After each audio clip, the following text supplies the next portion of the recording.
There are a lot of things I do not understand. Jell-O salad. Seriously, what are we trying to accomplish with that? How is it that every time there is some kind of national event, everyone on the internet suddenly has a PhD level education in that exact thing? Who are we fooling? How is it that after 120 million years of evolution, dinosaurs are now birds, but the platypus is exactly the same animal?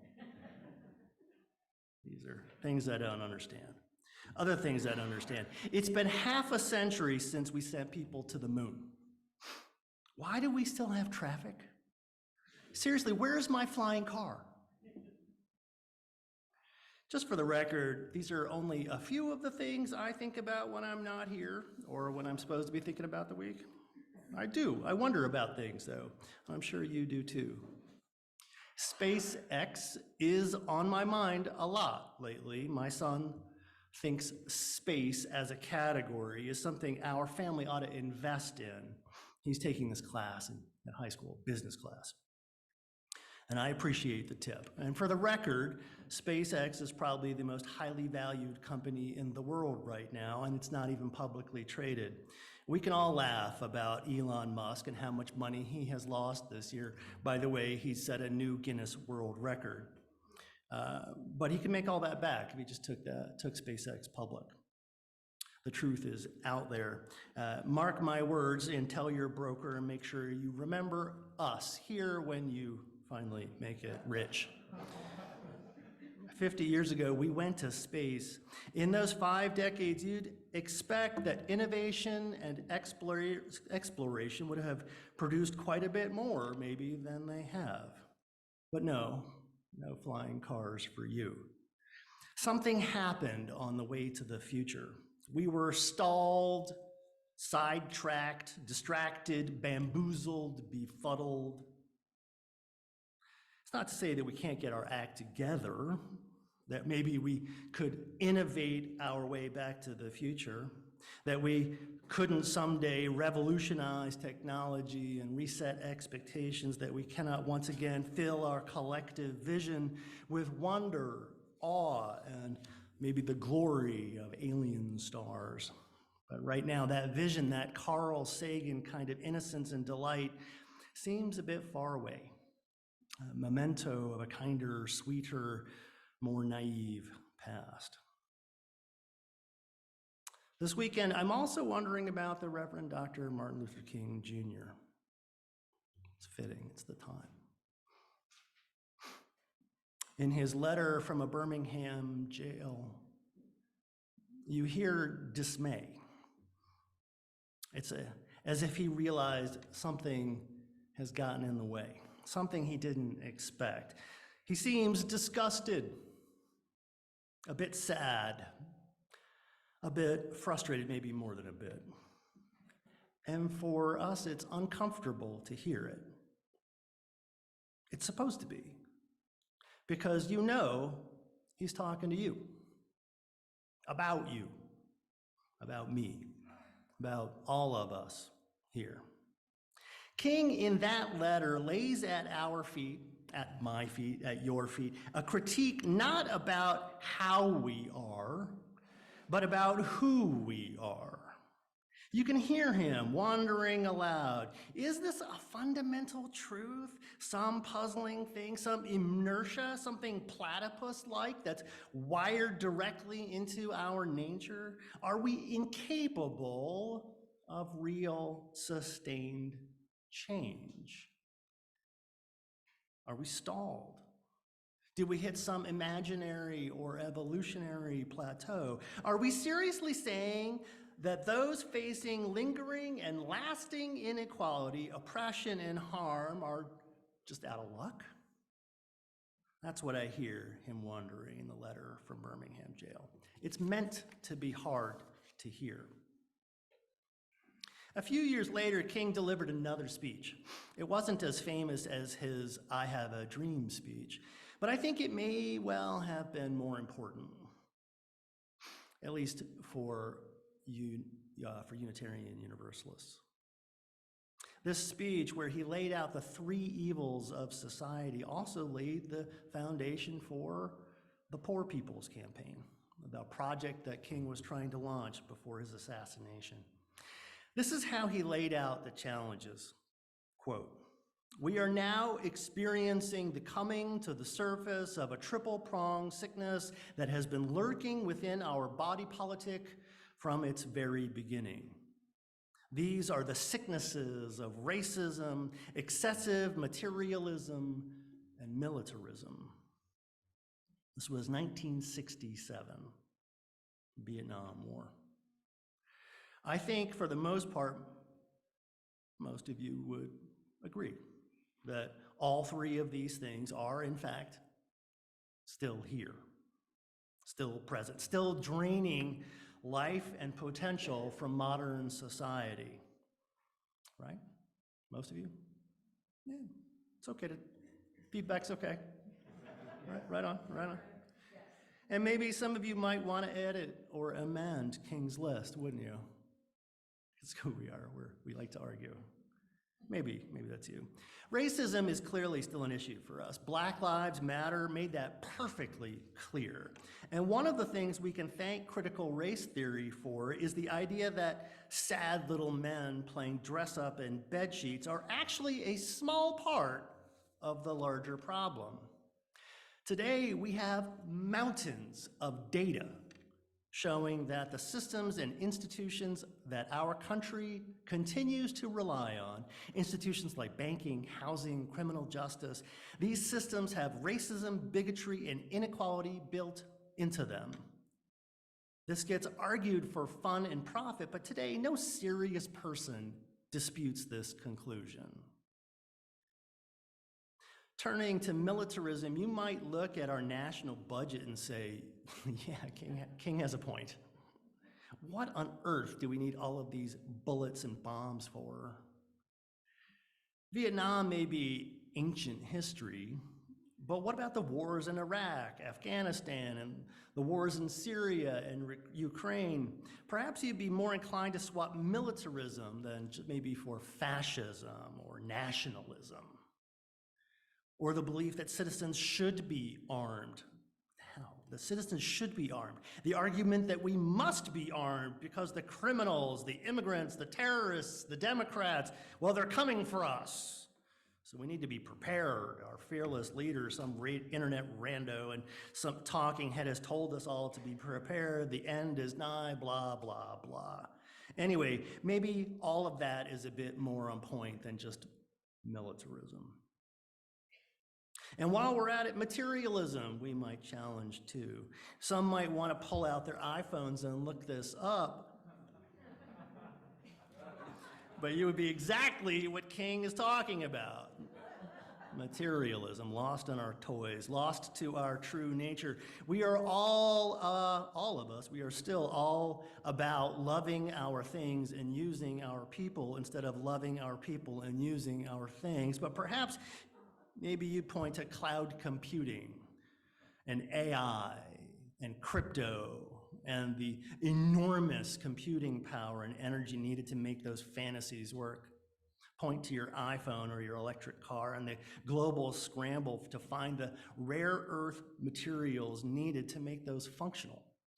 You might point to the plastic in the oceans and the rising sea levels and the rising global temperatures and the ongoing global extinctions, the many and varied, almost fantastical costs that our stuff is exacting and extracting from our planet.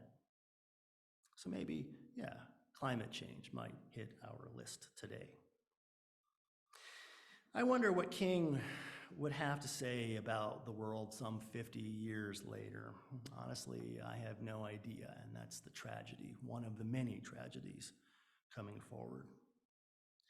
But today, I want to say that part of what makes King different why we still venerate him with statues and speeches and holidays, is not just the social critiques, the societal indictments, these prophetic statements. King dedicated his life to tackling these three evils. They were his mission. His organizing, his speechifying, his marching were all in support of his mission of change.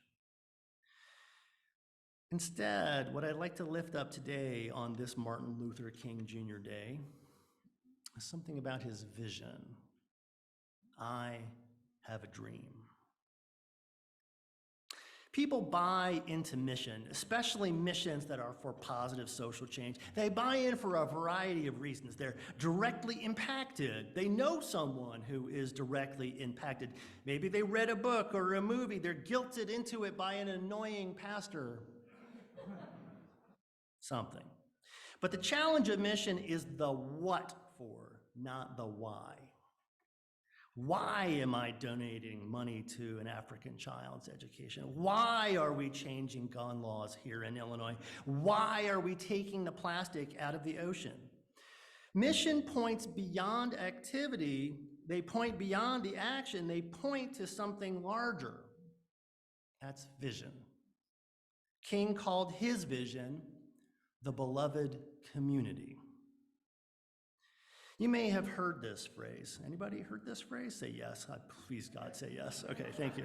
We Unitarian Universalists, we love this phrase. The Article 2 Commission, that's the group that's currently tasked with coming up with possible revisions to our beloved 7 principles and 6 sources. The Article 2 Commission loves this phrase, beloved community. We are essentially building a new UU around it.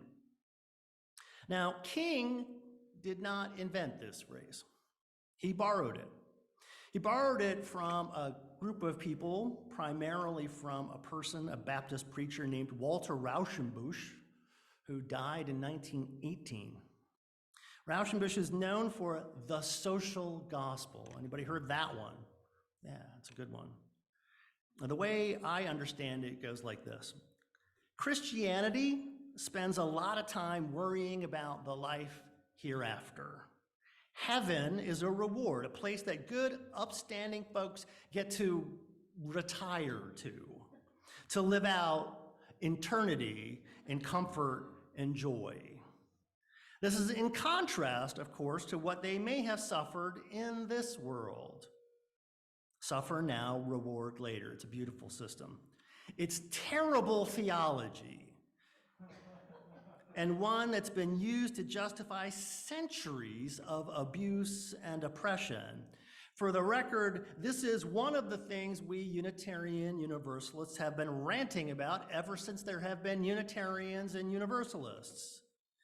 What the social gospelers suggested instead was that it was the obligation of Christians to create heaven on earth.